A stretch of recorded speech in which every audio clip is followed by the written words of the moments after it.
mati as innocent, mati sebagai innocent. Orang biasa. 87% orang di dunia mati sebagai orang biasa. Sekolah, lulus, cari kerja, menikah, punya anak, mati. Innocent. Buya Hamka mengatakan, jika orang itu bekerja hanya untuk makan, maka kerbau pun di sawah itu bekerja di sawah untuk bisa dapat makan. Maka tidak lebih orang yang bekerja untuk cari makan lalu kemudian mati nilainya dibandingkan kerbau. Kalau hidup hanya untuk makan, maka kera di hutan pun itu dia hidup hanya untuk makan terus dan kemudian mati. Dan innocent itu adalah orang-orang yang biasa. Nabi Muhammad, Nabi Ibrahim, Nabi Musa, dan semua nabi sebelum mereka jadi nabi, mereka adalah orang biasa, innocent, makan, bekerja untuk cari hidup, biasa. Lalu hidup mereka mulai berubah ketika mereka memasuki fase kedua, namanya fase the call. The call, tahu call? Yes, call. Temennya toge, sawi, kangkung, call. Paket. Apa itu? The call itu panggilan jiwa. The call itu dia menemukan panggilan hidup. The call itu dia mengetahui tujuan besar hidupnya. Nabi Muhammad mendapatkan the call-nya usia 40 tahun ketika turun malaikat Jibril pertama kali menurunkan surat Al-Alaq. Lalu di saat itulah Nabi Muhammad berubah dari orang biasa menjadi nabi.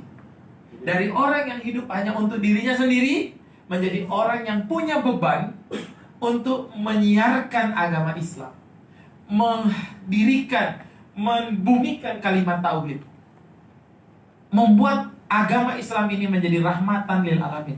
Itu the call-nya Nabi Muhammad.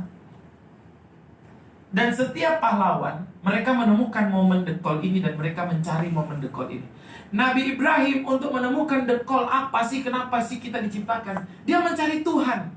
Dia melihat bulan dan dia mengatakan, ini Tuhan saya kayaknya. Lalu bulan pun terbenam, lalu dia mencari, dia melihat matahari, dia juga mengatakan, kayaknya ini Tuhan saya. Ternyata matahari pun tenggelam.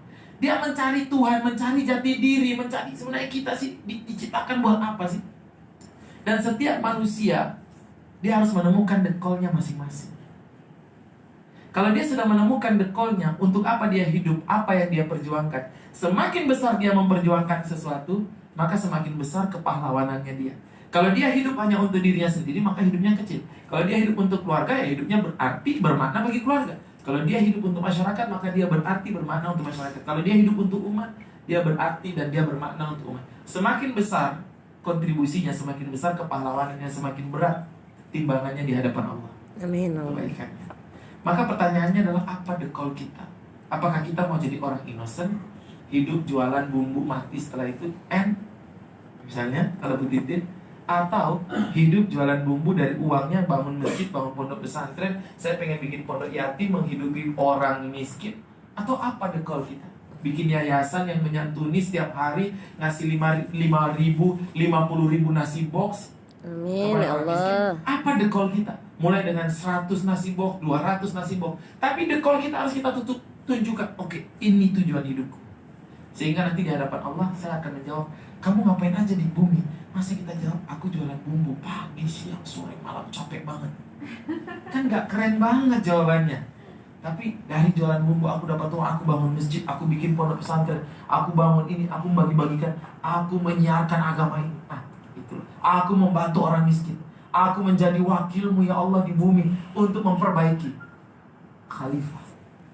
Tugas kita.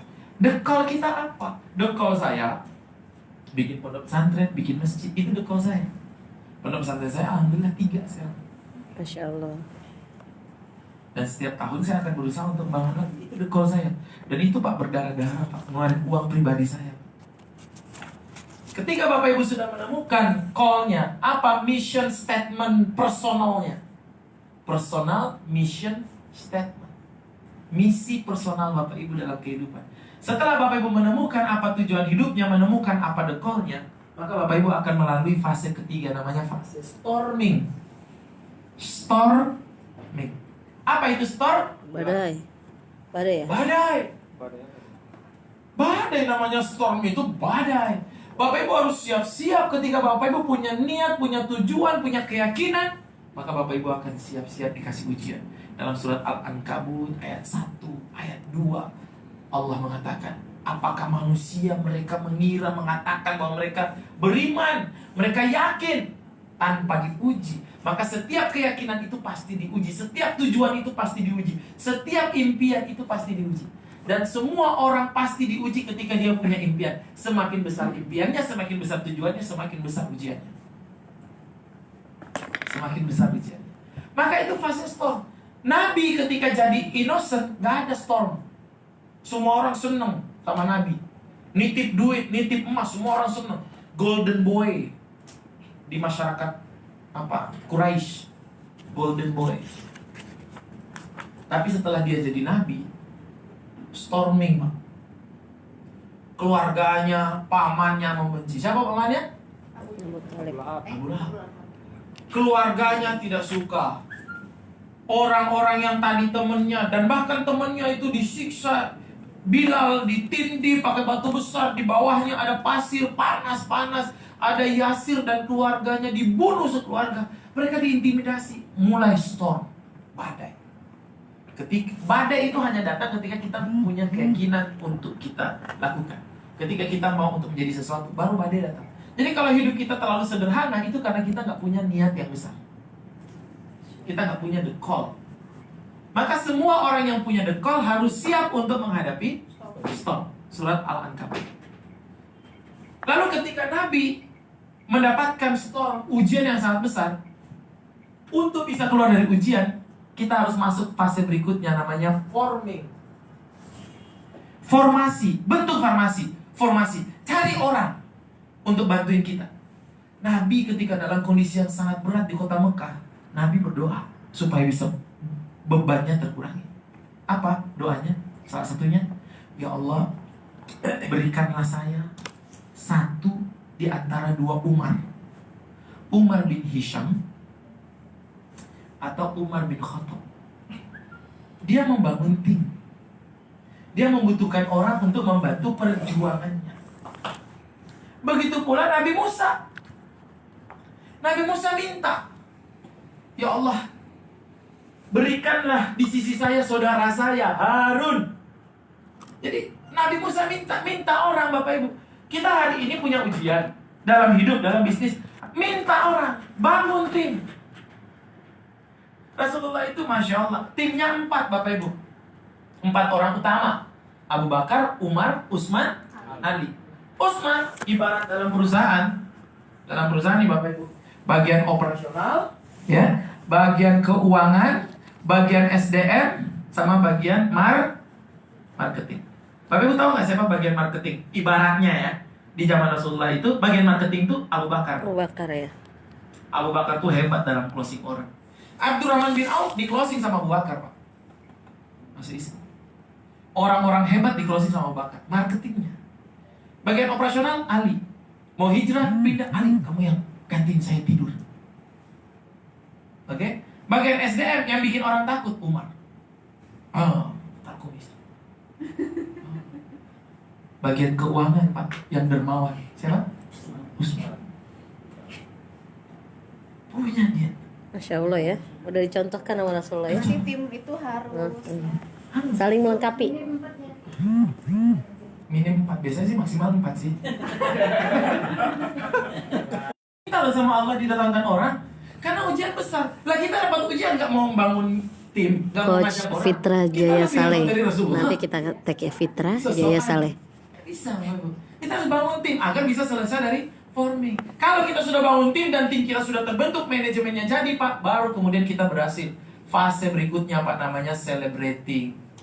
Sukses, Pak. Dan hanya 3% manusia yang sampai pada tahapan ini. Dalam kisah Nabi Muhammad, celebratingnya Nabi Muhammad ditandai dengan Fatu Mekah. Kembali ke kota Mekah. Dia diusir dari sana. Tanah kelahirannya sendiri. Dia diusir dari sana, dia berdakwah di situ. Akhirnya dia balik, semua masuk Islam. 120.000 orang sahabat ketika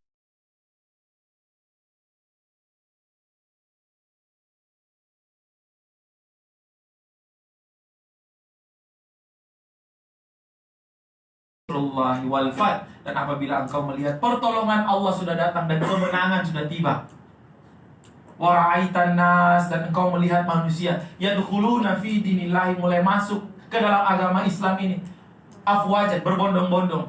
Fasabbih, maka mulailah engkau bertasbih ya Muhammad.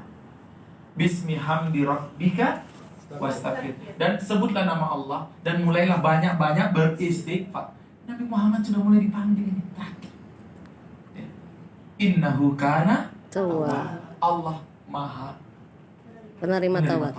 Nah, Masya Allah. Jadi Bapak Ibu, celebrating Nabi Muhammad selesai. Nabi Muhammad meninggal itu karena salah satunya diracun. Cuman Allah tahan racunnya sampai selesai celebrating, baru racunnya bekerja. 10% orang gugur dalam perjuangan. Pertanyaannya, apakah kita akan sampai celebrating? Dan kalau Insya hari Allah. ini kita sedang forming, kalau hari ini kita sedang struggle, hari ini kita sedang berjuang, maka Bapak Ibu, kalau hari ini kita sedang berjuang, kita harus punya orang. Tapi kalau hari ini kita belum menemukan apa sih the call kita, maka tentukan dulu apa the call kita. Karena malaikat gak akan turun lagi seperti zaman Nabi Muhammad untuk memberitahukan the call kita. Mungkin malaikat yang turun beda kali ya. Malaikat yang itu, yang ngajak pulang. Tapi dulu malaikat turun, malaikat Jibril turun kepada Nabi Muhammad. Maka Bapak Ibu, tulis apa the call-nya Bapak Ibu. Apa nilai hidup yang Bapak Ibu perjuangkan. Untuk membuat the call, toolsnya untuk membuat the call. Tadi untuk menyelesaikan masalah, toolsnya fishbone atau scale up tree. Masih ingat tadi?